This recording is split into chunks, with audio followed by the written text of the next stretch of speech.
कृष्ण की वाणी। बच्चे, मेरी ओर देखो, अपने कान्हा की ओर। तुम्हारे कान्हा की आंखों में देखो मेरे बच्चे, मैं तुम्हें साक्षात नज़र आऊँगा। मेरी ओर देखो मेरे बच्चे, मेरी ओर देखो। और मैं सच कहता हूँ कि मैं तुम्हारे स्वरूप में विराजित हूँ मेरे बच्चे। तुम कहते हो ना कभी कभी कि कान्हा आप इस स्वरूप में विराजित हो या नहीं हो, तो हाँ मेरे बच्चे, मैं तेरे घर पर ही विराजित हूँ। मेरी ओर देखोगे ना तो तुम्हें आज एहसास हो ही जाएगा कि मैं तुम्हारे घर पर ही हूँ मेरे बच्चे, मैं तुम्हारे घर पर हूँ। और सुनो मेरे बच्चे, जो श्राद्ध चल रहे हैं ना, उसका आज अंतिम दिन है मेरे बच्चे। आज अमावस्या है और आज के दिन जो भी तुमसे भूल चूक हुई है या फिर जो भी तुम्हारे पूर्वज है ना, आज उनके नाम पर खाना बनाकर किसी को दान पुण्य करना मेरे बच्चे, किसी को भी देना। और आज खीर बनाना तो बिल्कुल भी मत भूलना, मुझे भी भोग लगाना और गाय को देना और किसी पंडित को देना मेरे बच्चे। और अगर पंडित को दो ना तो बिना दक्षिणा के मत देना, चाहे 11 रुपये रखना उसके हाथ में, लेकिन रखना ज़रूर मेरे बच्चे, रखना ज़रूर। और कई मेरे बच्चे तो ऐसे हैं जो अपने घर के पूर्वजों की तिथि ही भूल गए हैं, तो वो आज के दिन सब कुछ कर सकते हैं। आज के दिन चाहें तो दान पुण्य कर सकते हैं मेरे बच्चे, उनके नाम का श्राद्ध मना सकते हैं। देखो, तुम मेरी पहले पूजा करते थे, बहुत अच्छे से करते थे, तुम्हारे माता पिता भी करते थे, लेकिन तुमने करना छोड़ दिया। तो सुनो, इस बार अब मैं तुम्हें हठपूर्वक अपनी पूजा में लगाऊंगा, अपने ध्यान में लगाऊंगा, तुम देखना। और तुम मेरी आराधना करोगे, तुम कृष्ण के लिए इतने दीवाने हो जाओगे ना कि तुम्हें चारों तरफ कृष्ण दिखाई देंगे। तुम देखना, तुम ऐसी भक्ति करोगे ना कि लोग भी तुम्हारा उदाहरण देंगे कि तुम्हारी तरह भक्ति की जाए। ऐसी भक्ति दूंगा तुम्हें, ऐसे भक्ति का आशीर्वाद दूंगा तुम्हें, वो हर किसी को नहीं मिलता। वो पता है क्यों मिल रहा है? क्योंकि तुम्हारे माता पिता मेरी बहुत सेवा करते हैं, बहुत सेवा, और अब तुम्हें करनी है। क्योंकि माता पिता के काम को आगे बच्चों को ही संभालना होता है मेरे बच्चे, और तुम्हें अब मैं संभालने दूंगा। समझ रहे हो ना? अब तुम मेरी सेवा करोगे मेरे बच्चे, करोगे। और सुनो मेरे बच्चे, जो लोग बहुत ज़्यादा बदतमीज़ हैं, जो लोग हमेशा अपनी अपनी चलाते हैं, अपनी अपनी बातें रखते हैं ना, तो ऐसे लोगों से बहस करना छोड़ दो। क्योंकि अगर ऐसे लोगों से बहस करोगे ना तो उनका तो कुछ नहीं जाएगा, क्योंकि उनका स्वभाव है बहस करना, लेकिन तुम्हारा नहीं है। और अगर तुम रोज़ रोज़ बहस करोगे तो तुम मानसिक तनाव में चले जाओगे, मैं बिल्कुल नहीं चाहता। तो ऐसे लोगों को देख कर ना बस हट जाया करो वहाँ से, अलग हो जाया करो, हट जाया करो वहाँ से। और सुनो मेरे बच्चे, आज तुम्हें कहीं खाने पर जाना है मेरे बच्चे, कहीं तुम्हें खाने पर निमंत्रण आएगा मेरे बच्चे, और तुम्हें वहाँ पर जाना है मेरे बच्चे। वहाँ पर जाकर अच्छे से भोजन ग्रहण करना, वहाँ पर तुम्हें मैं भी मिल जाऊँगा, ठीक है ना मेरे बच्चे? और वहाँ पर तुम्हारा कोई अपना भी होगा, तुम्हारा बहुत अपना, तुम्हारा प्रिय। और तुम बहुत दिनों से सोच रहे थे ना कि तुम्हारे दिल की जो भड़ास है, जो तुम्हारे दिल का दर्द है, वो किसी अपने से कहो, तो ठीक है, आज वो अपना तुम्हें मिल जाएगा, जिससे तुम अपनी सारी बातें दिल की कर सकते हो, कह सकते हो, अपने दिल को हल्का कर सकते हो। लेकिन ध्यान रखना, हर किसी से अपने दिल की बातें मत कहा करो, क्योंकि जिससे तुमने अपने दिल की बातें कही है ना, उसने मेरे बच्चे आगे चलकर तुम्हारी बातों को किया है। और हुआ क्या अंत में?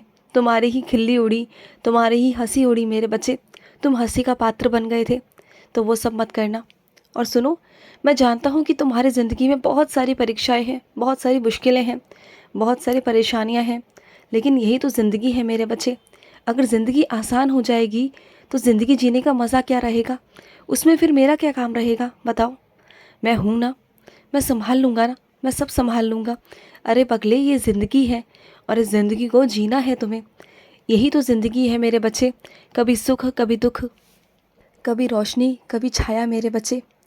तो ये ज़िंदगी है मेरे बच्चे, इतना परेशान मत हो। ज़िंदगी इतनी भी आसान नहीं जितना तुम सोचते हो, लेकिन कठिन भी नहीं मेरे बच्चे।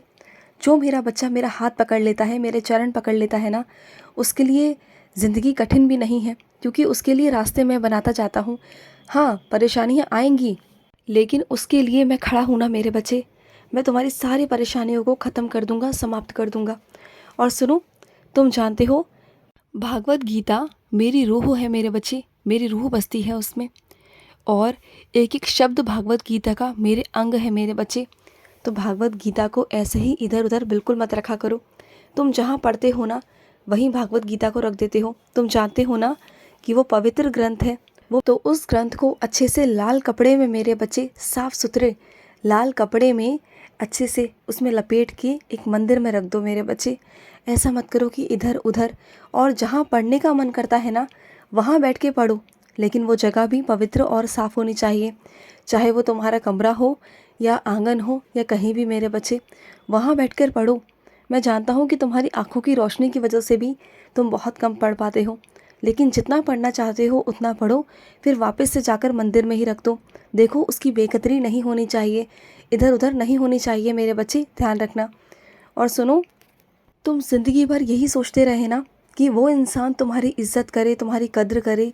तुमने हमेशा ऐसे इंसान से अपेक्षा की है मेरे बच्चे जो तुम्हारी कभी कद्र नहीं करेगा, कभी तुम्हारा सम्मान नहीं करेगा, क्योंकि ऐसे इंसान ना मेरे बच्चे वो किसी लायक नहीं होते कि वो किसी का सम्मान करें, क्योंकि उनके अंदर ना इतनी ज़्यादा बदतमीज़ी भरी होती है ना कि वो तुम्हें कुछ समझते नहीं हैं।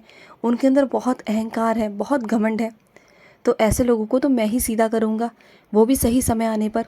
तो ऐसे लोगों से अपेक्षा करना छोड़ दो कि वो तुम्हारा कभी साथ देंगे या तुम्हारी कद्र करेंगे, तुम्हारी अहमियत करेंगे।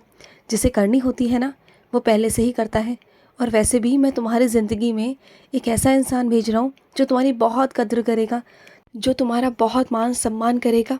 और देखना, अपने से पहले तुम्हारे बारे में सोचेगा, तुम्हारी खुशियों के बारे में सोचेगा। तुम देखना, ऐसी ज़िंदगी में मैं लाने वाला हूँ तुम्हारी, और तुम बहुत खुश हो जाओगे। और जो तुम्हारा अतीत है ना उन सभी को तुम भूल जाओगे मेरे बच्चे, तुम देखना। और ये खुशी पल भर की नहीं होगी, ये खुशी होगी ज़िंदगी भर की।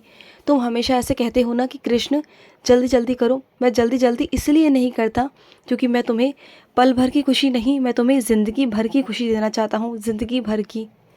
और अपने कुछ बच्चों से कहना चाहता हूँ, विशेषकर बच्चियों से, कि मेरी बच्चियाँ हमेशा मुझे तैयार करती हैं, मेरा श्रृंगार करती हैं, लेकिन खुद तैयार नहीं होती, खुद श्रृंगार तक नहीं करती, खुद पूरा पूरा दिन कंघी तक नहीं करती हैं।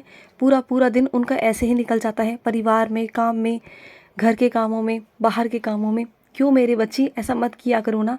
तुम अपने ऊपर ध्यान नहीं देती हो, बिल्कुल नहीं देती। तुम जो अपने काना को श्रृंगारती हो ना, तो तुम्हारा काना भी चाहता है कि तुम भी अपना श्रृंगार करो। मैं नहीं कहता कि बहुत सारा सौंदर्य प्रसाधन लगाओ तुम, लेकिन जो है वो तो कर सकती हो ना। अपनी बाल कंघी कर सकते हो, अच्छे से वस्त्र पहनकर साफ सुथरे अच्छे से रह सकते हो ना। ये क्या रहते हो तुम जानते हो इस समाज में ना उसी की इज्जत है मेरे बच्चे, जो अच्छे से बन ठन कर समाज के सामने जाता है मेरे बच्चे। और तुम्हें भी समाज के बीच में रहना है ना। मैं जानता हूँ कि तुम बहुत ज़्यादा सादगी पसंद करते हो। सादगी का मतलब मेरे बच्चे ये नहीं कि तुम बिल्कुल ही तैयार होना छोड़ दो, थोड़ा तो तैयार हो जाया करो मेरे बच्चे, जिससे तुम्हारे समाज में भी इज्जत बची रहे। और जो तुम ये फटे पुराने कपड़े सिल कर बार बार पहनते हो ना, ये सब मत करो मेरे बच्चे, बिल्कुल मत करो। देखो जो पैसे आते हैं ना तुम उसे इधर उधर कामों में लगा देते हो, लेकिन इस बार तुम अपने खुद के वस्त्र लोगे, ठीक है ना। तुम अपने खुद के वस्त्र लोगे। बहुत हुआ मेरे बच्चे, तुमने बहुत पहन लिए फटे पुराने कपड़े, लेकिन अब नहीं। बाकी ये काम मैं करवा दूंगा, तुम चिंता मत करना, पैसों की चिंता मत करो। पैसे मैं भिजवा रहा हूँ तुम्हारे लिए, तुम बस अपने लिए वस्त्र खरीद लो मेरे बच्चे, खरीद लो। और अपनी कुछ बच्चियों को बोलना चाहता हूँ जो गर्भवती हैं, वो अपना ध्यान रखें और मेरा स्नान जल पीती रहें, साथ साथ और मेरा नाम जाप करती रहें। तुम्हारे बच्चों का कल्याण होगा। खुश रहो मेरी बच्ची। आज का कृष्ण संदेश समाप्त हुआ। जय श्री कृष्णा।